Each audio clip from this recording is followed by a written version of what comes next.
The Honourable Leader of the New Democratic Party. Mr. Speaker, I'm going to ask you and the Premier to push a grocery cart with me up a couple of aisles. Let's start in the freezer aisle.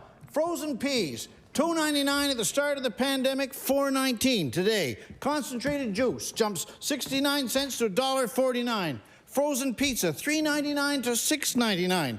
Mr. Speaker, these increases in the grocery bills of every household in the province are far greater than the government's recent 40-cent increase in the minimum wage. Does the Premier not realize that more is required from his government in order for people's paychecks to keep up with the cost of living? The Honourable Premier. Thank you, Mr. Speaker, and I assure the member we're well aware the list is much more expensive than the few products he's mentioned. The cost of living is going up. Nova Scotians are struggling. Canadians are struggling. People around the world are struggling under the weight of inflation. That's not a Nova Scotia issue. That's just a human issue right now. But to answer the member's question specifically about the minimum wage, the member may or may not be aware from his time in government, which would have used the same process.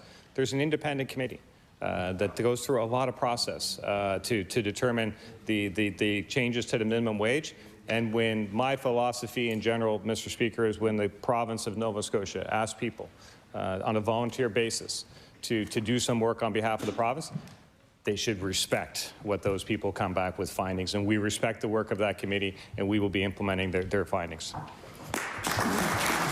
The Honourable Leader of the New Democratic Party and his first supplementary. Well, let's take our cart around to the next aisle then, Mr. Speaker, to the dairy case. Cheese slices gone up from $4.99 to $5.99. Cheese itself from $4.99 to $8.99 a block. Eggs, $2.99 to $4.99.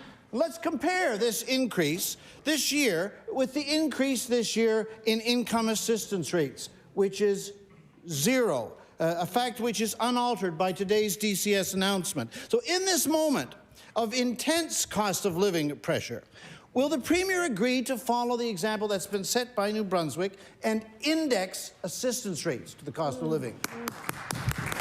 The Honourable Premier.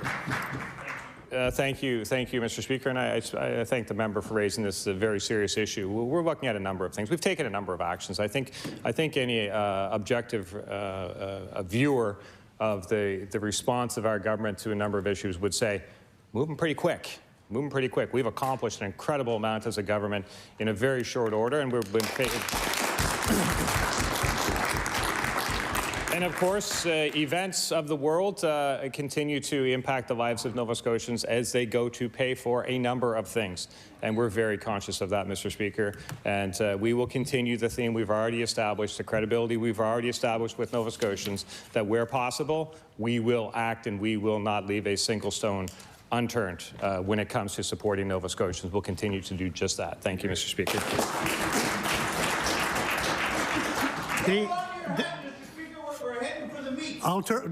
I'll recognize you first.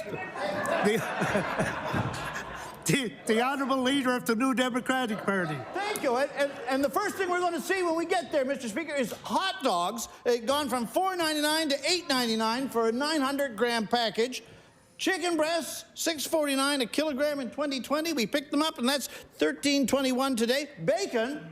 Today's payday in the province of Nova Scotia, so maybe we'll have some bacon. $4.99 to $8.99 in less than a year. Now, what's in this cart, Mr. Speaker? These are the budget priorities of the people of Nova Scotia. So I want to ask the Premier if he will give his word that his budget next week will have at the top of its list making sure that everyone can afford to fill their carts with the things that the people of our province need. The Honourable Premier. I can assure the member that the priorities of this government are the priorities of Nova Scotians. They've spoken loudly and clearly that they agree with that every time they've been asked. Thank you, Mr. Speaker.